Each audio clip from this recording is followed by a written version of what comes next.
Obutambi bufulumye finale obwongera okukakasa nti Barbie Kyagulanyi yalumbibwa bannange. Bino byo bitiisiza ddala weewaawo abantu abamu nakati bakyagamba nti omukyalo oyo alimba nga ogenda obyewulirirako mu maaso awo. Grace Khan finale famire ye evuddeyo n'etutangaaza era ng'esaba obuyambi ku lw'embeera gy'alimu mu rehab nabyo ogenda kuba ng'obifuna mu maaso awo. Amelia Nambala naye bamututte kaguddeyo. Kyoze ni Becky ne Professor Sekajja wamma nabo mbalina mu maaso awo. Kyetaagisa nga mubeera biddeko mugamba mutya mwasibye mutya kansubire nti muli bulungi ba mikwano ng'enkola yaffe.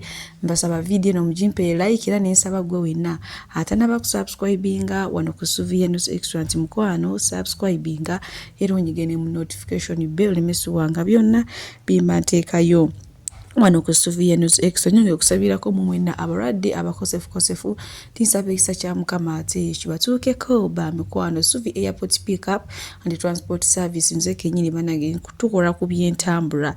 So gwe weno oyagala genda mu kyalo, oyagala agenda ku pate ku beach, oyagala kukima ku kisaawe yonna nkubiraako mbukinga sigenda kuseera yadde n'akatono. Munange nkutandise n'emboozi ya Barbie Kyagulanyi mabegakaawo eyavaayo n'atunyonnyola obulumbaganyo obwamutuusibwa nga wengendo baterako obutambi maaso awo abantu abasinga babibuusa amaaso omukazi oyo alimba simanya naye yegase ku documentary ya baawe biki byali bingi nnyo.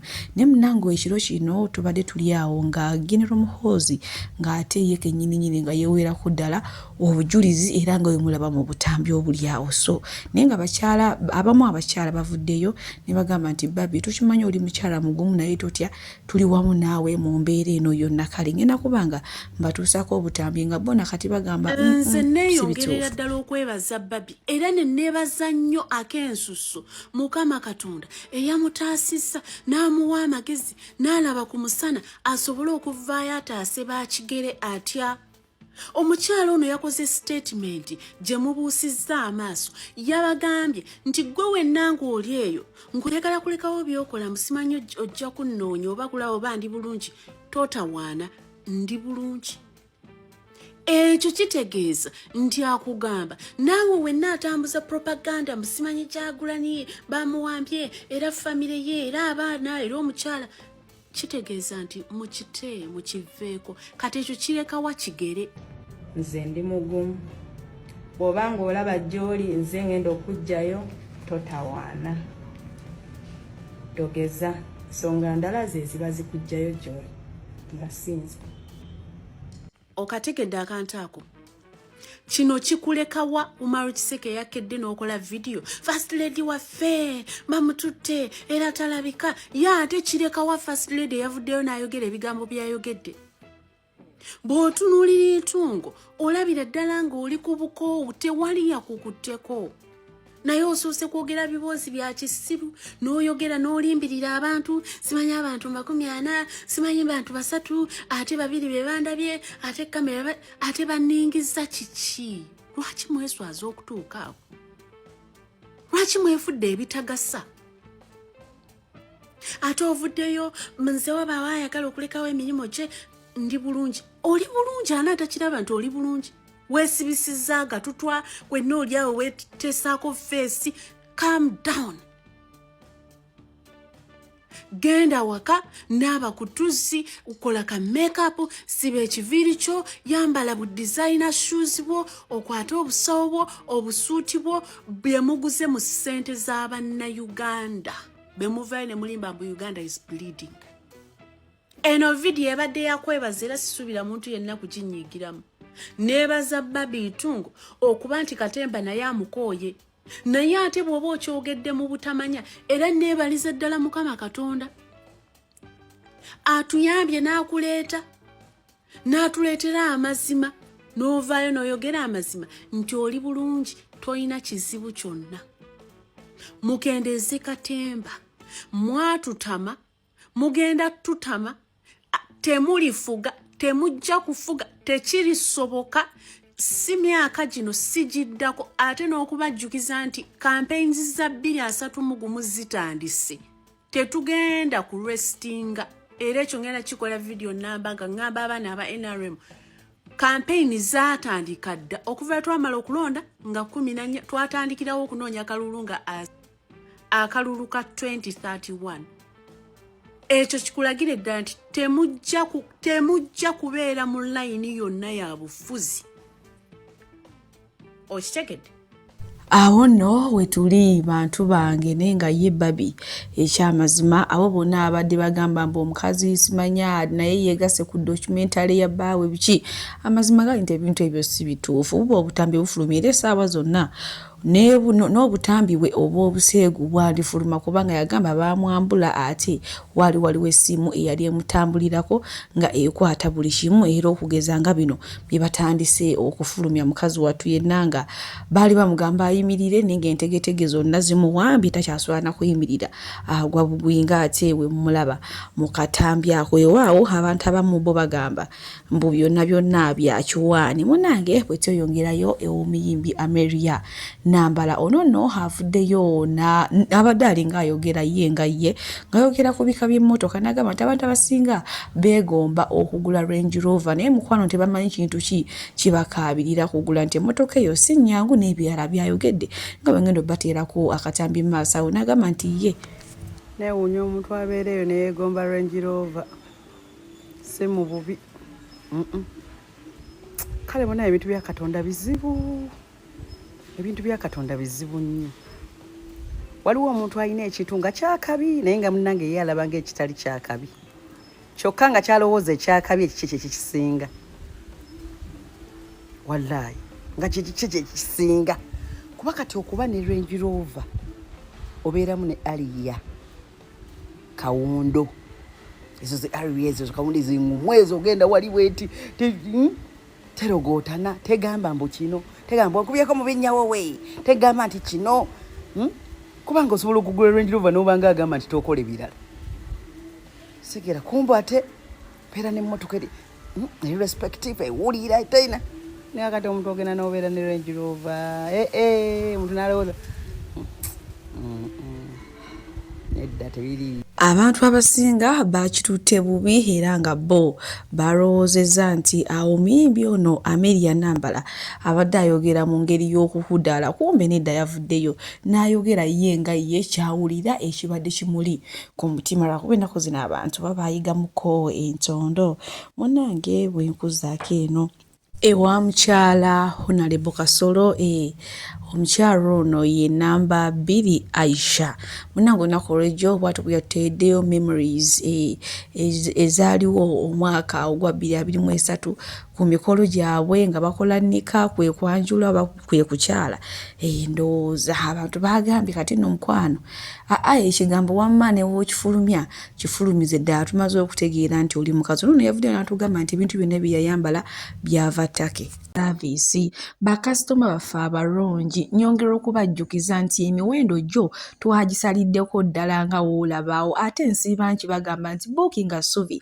airport pick up and transport service mukwano nze siseererako ddala oyagala kugenda mu kyalo oyagala kukima mu kyalo oyagala genda ku pate oyagala genda ku birthday oyagala kulya ku zizo kiki oyagala okola oyagala kunona ku kisaawe oyagala kutwala ku kisaawe booking a Suvi airport pick up and transport service ate badiyale wojja n'ongamba munnange ebyadala Suvi sente zonna zirabye naye ekyamazima siziwezaawo nja kusalirako oba okitegeera kati so gwe wenna atanaba ku booking a Suvi airport pick up and transport service ono ng'ojja n'akusalira nako olinze eki mukwano booking a Suvi tweyongere Monange bwe tweyongerayo ewa Professor Ssekaggya ono nno abuuza Chosen Becky nti will you be my Valentine Mrs. Ssekaggya banange ekibadde abo bantu bange Chosen Becky awulidde essanyu n'agamba banange mukama banange asaba mukama taviiramu awo ani yali amanyi nti nange erererere nga mutegera Chosen Becky waayogera omanyi ayina ekyamuka gyakyamukamu n'ayogera bingi era sigenda kubanga ambiryamu entamatama apaana wabula ngenda kubatuusaako akatambike mu maaso awo wamma ng'abyeyogera ayogera kino ayogera kira agambye asaba Mukama kugamba buli mwezi singa kibadde kisoboka okuzaala bwe yali badde azaalira omwami kubanga entegeera gy'ategeera ono ye buli mwezi asaana kirabo kya mwana kyalabanga kyekimugwana kyokka banange Becky obutambi bubuno kati obulabe ate wamma tusobole okweyongerayo n'agaleero. Anna ngana mpuli ajagala kuzaala nze bwensa kama ajagala kuzaala obadde tokisuubira kino kati nze tebabinkola nga akola bannange kankubulire mu mutima gwo ogumanga n'ogamba nti newe buli badde ebintu bijja kutereera ani yali ampadde ku Valentine kuliko sente kuliko ekimuli kuliko ddole kuliko keeki nze badde manyi ddole z'abasireeya nga nze manyi ffe abalina abaana tuba mu kuwoza bugoye bw'abaana naye ddole natandise nokirealizinga nti Katonda yakola bubi nnyo okutuwa emyezi omwenda egy'olubuto mingi like yali tuwadde emyezi ng'ebiri 3 n'omanya nti wakiri mu buli mwaka ozaala obwana bwo nga 3 abasajja mubeetaaga okusanyusa continuously kati owange yeetaaga wakiri buli wiiki n'omuwayo akaana n'okola kitegeera naye kati emyezi 9 bwe ginaggwerayo n'amanya atya nti nkyasinga kozi wamusuubizamu waayo bwana nga bumeka 10 naye kati nze kati ate bino ebya Valentine byayinza okuwera 15. Mukyala Ssekajja Chosen Becky bw'atyo munnange bwe yasanyuse n'agamba nti ye bukyanga Valentine zibeerawo yali tafuna nko yadde kimuli ate nekisinza omwewuunyisa agambye kino ekimuli nga kirimu ne ssente kale so abakyala togwamu maanyi olaba nga biganye fukamira nywerera ku maviivi buli bwolwo Mukama ajja kuddiza essanyu. Munnange bwe tweyongerayo ewa Grace Kani nzize nga mbagamba nti munnange ennaku zino ali mu rehab era kati amazeeyo emyezi 2 atambuza gwa 3 naye twali tuli awo ne tugwa ku famire ye ngenda kubanga mbatuusako n'akatambi ng'ate babannyonnyola era nga munaye mu ebyo basaba n'obuyambi kale tambula ne Suvi Airport Pick Up and Transport Service tugenda kuddamu kwejjusa booking nabagamba nti wano siseererako ddala yadde n'akatono bwe kati so tambula nange owone ate abafere owone okugwa mu mbi oba okitegedde ekintu ekyo kale katulaba akatambi Omukama abankuumire abampere kyonna kyemusinga okwagala gwenna ayagala Suvi News Extra. Bye bye. Amanya gange nze Kuteesa James Kranima nga Grace mba aba sister wange yanzirako. Amawulire ago matuufu nga fenga family olede kyetusobola okubagamba nti amawulire matuufu olw'ensonga nti Grace okuva ndooza kaibe ebivulu bya December temwamulabako Christmas season yonna n'okumalako omwaka kuba Grace yayingira rehab omwezi gwali gwa 11 mpaka kati akyali mu rehab era nga ali kusinzira ku basawo ali ku dozi ya myezi 6. Ayingira ye atya mu rehab? Grace okuyingira mu rehab ekisooka nti fenga family tetwali aware of it cause Grace mukyala akuze abeera yekka ng'omuntu tetubeera naye naye nga tubeera tusharinga naye ng'omuntu naddala nze mbeera attached nnyo ku ye era kiba kizibu kyakumala nnaku 3 n'enkwata olwokuna n'enkwata wiiki nga simuwuliza naye nange ngenda okufuna amawulire nti Grace agenze mu rehab nagafuna after a period of something like 3 weeks nga wemanya nti Grace ali mu rehab because twakubanga ku masimu ge nga tegaliiko netugezako contactinga omukyala alinganga maama we kati obudde buno waffe tetulina nti oba maama waffe so omukyala oyo tugezako mukubira amasimu mukyala makula Susan nga tagakwata nengezako kwagala omusinkana ng'omuntu naye si mwangu wa kulaba era nalemererwa omusinkana mpaka we nabuuliriza ku bayimbi ba movinga na baba muli okumpi ne bampa information nti kirabika Grace ali mu rehab then ne bampa omuntu alabika nti yasayininga ku mpapula za rehab okubeera nti agenda mu rehab.